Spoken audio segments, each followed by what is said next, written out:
There is one less candidate in the race for the presidency tonight. Delaware Senator Joseph Biden dropped out of the hunt today, saying the disclosures about his plagiarism in law school and his exaggerations about his academic record made it impossible for him to continue. I do it with incredible reluctance. Hey, Roosevelt 2019 is not monetized. If you like this content, please like, subscribe, and share. And it makes me angry. I'm angry with myself for having been put myself in the position of having to make this choice.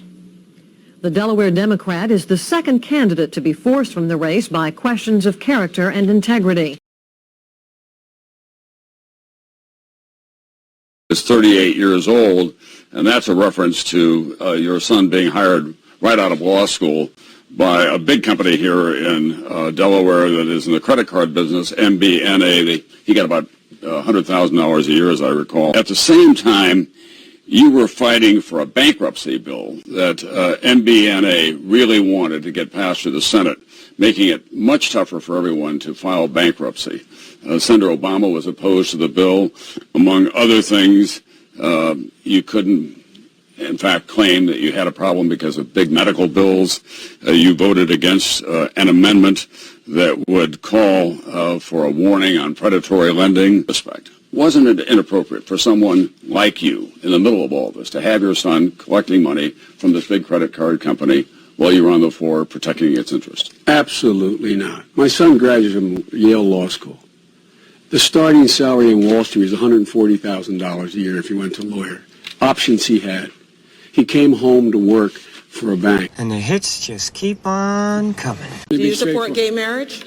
No. Barack Obama nor I support redefining from a civil side what constitutes marriage. We do not support that.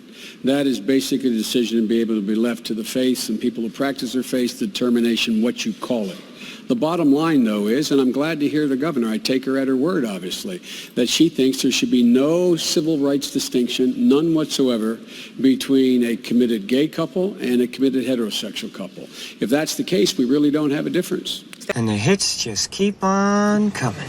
Whatever happened to that old conservative discipline about paying for what you spend? I'm up for re-election this year, and I'm going to remind everybody what I did at home, which is going to cost me politically. When I argued that we should freeze federal spending, I meant Social Security as well. First of all, there's no problem with Social Security. Social Security has a $2-point-something trillion surplus. But they always want to cut Social Security. Why? Because they want to take that money and give it to their freaking criminal friends. It was all a scam. Halliburton was charging $45 for a six-pack can of Coke or Pepsi that they give us and the military free in the mess hall. Now, these sodas were made right there in the desert. It's not as if they were brought over from the United States. They had the little mobile units that we had to put our clothes in, like a net duffel bag. Halliburton charged the government $100 for every bag of clothes they washed. The military-industrial complex is a real thing. Feeding the troops. The Pentagon has found some serious problems with Halliburton's work on that contract as well. Pentagon auditors found that a Halliburton contract to provide food and housing for American troops had a staggering $1.8 billion in unsupported costs. I voted with my colleagues to give the President of the United States of America the authority to use force. And I would vote that way again today. General Ricardo Sanchez, the commander of coalition forces in Iraq from 2003 to 2004. There was tremendous progress going on in Iraq. They're making progress politically, economically, and definitely in security. We're not in a quagmire. The progress is unbelievable. I like the cut of his soundbite. He's optimistic. Hey, what's he doing now? There is no question that America is living a nightmare with no end in sight. There has been a glaring, unfortunate display of incompetent strategic leadership within our national leaders. Our National Security Council has been a failure. There is nothing going on today in Washington that would give us hope. We're just wondering why we should voted for a war and kill thousands of our brothers and sisters. Countless Iraqis. You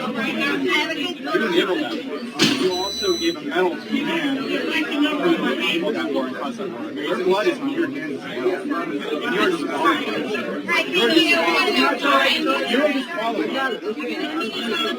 My friends are dead. By exposing crimes committed by our country, that there is an official policy to ignore torture in Iraq. Officially. The Iraq war logs, that's what they're called, published by WikiLeaks, revealed that thousands of reports of prisoner abuse, thousands of reports of prisoner abuse and torture had been filed against the Iraqi security forces. Medical evidence detailed how prisoners had been whipped with heavy cables across the feet, hung from ceiling hooks. And the hits just keep on coming. Explaining to do. The new questions stem from taped remarks of Biden during an April campaign appearance in New Hampshire. I went to law school on a full academic scholarship, the only one in my class to have a full academic scholarship. Went back to law school and in fact ended up in the top half of my class. I was the outstanding student in the political science department at the end of my year. I graduated with 3 degrees from undergraduate school and 165 credits, only needed 123 credits. Biden now concedes he did not graduate in the top half of his law school class, that he does not have 3 degrees from college, and that he was not named outstanding political science student in college. Newsweek says Biden actually went to school on a half scholarship, ended up near the bottom of his class, and won only 1 degree, not 3. Joe Biden ranked 76th in a class of 85 at the University of Syracuse Law School. I mean, this guy comes off this whole thing as a flyweight. Now Biden says Newsweek is right. His memory had failed him. And the hits just keep on coming. The problem is with deportations. Most of the people that you deported didn't have a criminal record. I'm not disagreeing with you. Yeah. But so was that wrong? Because you haven't. Many people are expecting you to apologize for that, to say that it was wrong. I think it was a big mistake. Took too long to get it right. A big mistake. Mistake, yeah. But it took too long to get it right. But to compare, look, you had the last 2 administrations deport twice as many people as we deported. With one simple phrase, National Council of La Raza President Janet Murguia signaled the height of Hispanic American anger at U.S. President Barack Obama, saying, quote, "For us, this president has been the deporter-in-chief." Around the country, immigrant advocates have rallied and marched to stop Obama's policies, which have led to nearly 2 million deportations of undocumented immigrants. The deportations are getting more aggressive. On a Telemundo televised town hall, U.S. President Barack Obama shot back. What I've said in the past remains true, which is until Congress passes a new law, then I am constrained in terms of what I'm able to do. With that one finger that the president is pointing at Republicans, there's 4 that are pointing at him.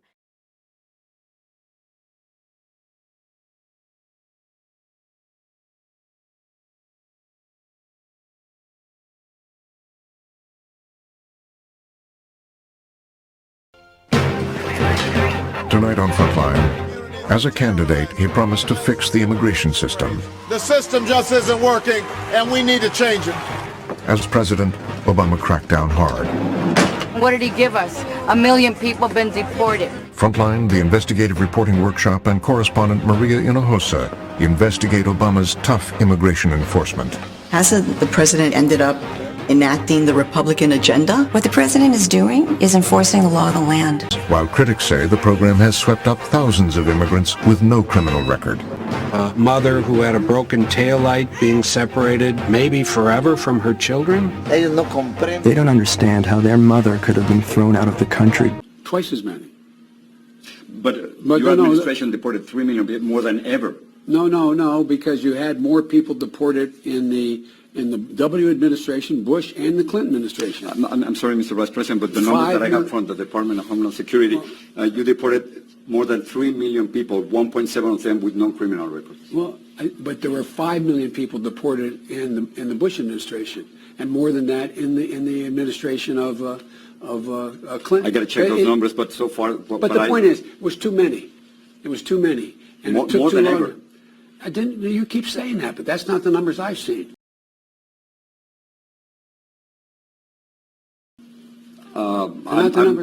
Whether it's more than ever or not, it was a mistake. It was a mistake, and it took too long to get it right.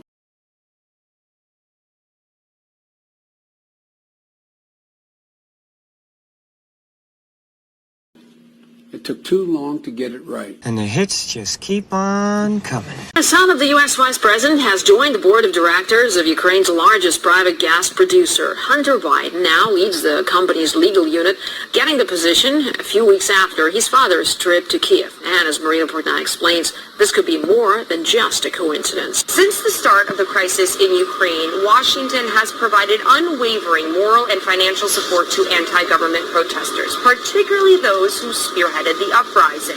Over the past months, Kyiv has received special visits from the CIA director, the Secretary of State, his assistant, senators, and most recently, U.S. Vice President Joe Biden, who recently crossed the Atlantic to assure Ukrainians that America's involvement in their crisis is sincere.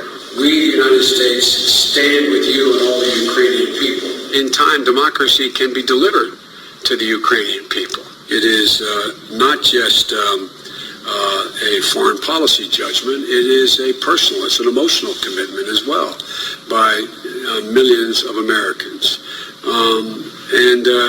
As you attempt to pursue energy security. Well, as it turns out, Joe Biden's youngest son will be conveniently playing a major role in Ukraine's pursuit of energy independence. Hunter Biden has been appointed head of legal affairs at Burisma Holdings, Ukraine's largest private gas producer. The U.S. Vice President's son will also join the company's board of directors, consulting on matters related to international expansion and policies surrounding the country's economy. Critics say this is typical Washington politics, exploiting a foreign crisis for personal gain. It's very difficult to disentangle business interests from national interests. Vice President Biden has repeatedly accused Moscow of meddling in Ukraine's affairs, also insisting that America will help Kyiv reduce its dependency on Russia's energy. Mr. Biden just didn't mention that his own son and the U.S. would be benefiting in the interim. And the hits just keep on coming. On December 30th, I came across an interesting tweet. Hunter Biden owes the IRS more than $100,000 from his time on the board of Burisma. So I found the original story on dailycaller.com. It was posted on December 29th for his unpaid tax in 2015 for an amount of $112,805. The federal agency issued the previously unreported tax lien in November of 2018. So the Daily Caller is making the assertion they're the first news outlet to report this story. And the hits just keep on coming. Said Hunter Biden, while serving on the board of Burisma, had never once traveled to the Ukraine. Who's raking in $80K a month for a no-show job with absolutely zero qualifications in a foreign country he's never even been to. I did some research, and Reuters has a story from October 18th of 2019, and sure enough, in the article it says, Burisma during his 5-year period of term on the board, Biden never visited Ukraine for company business during that time. And the hits just keep on coming. A 2013 trip to China getting new attention this morning, not for what Joe Biden did, but for who he brought with him. His son, Hunter, joining the then vice president on the official visit to Beijing. Unknown to the press back then, Hunter Biden was forming a Chinese private equity fund, planning to raise money, including from Chinese investors. Years later, Hunter Biden acknowledged that during the trip, he met with a Chinese banker, which his spokesperson describes as a social visit, not a business one.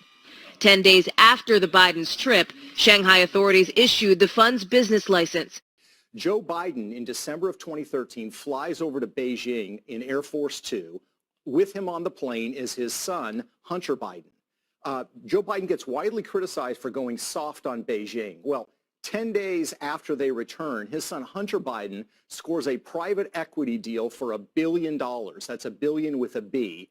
It's important to note Hunter Biden has no background in private equity. He has not done business in China before. And he, along with a guy named Devin Archer, who's a close Kerry family aide, start doing these deals in China.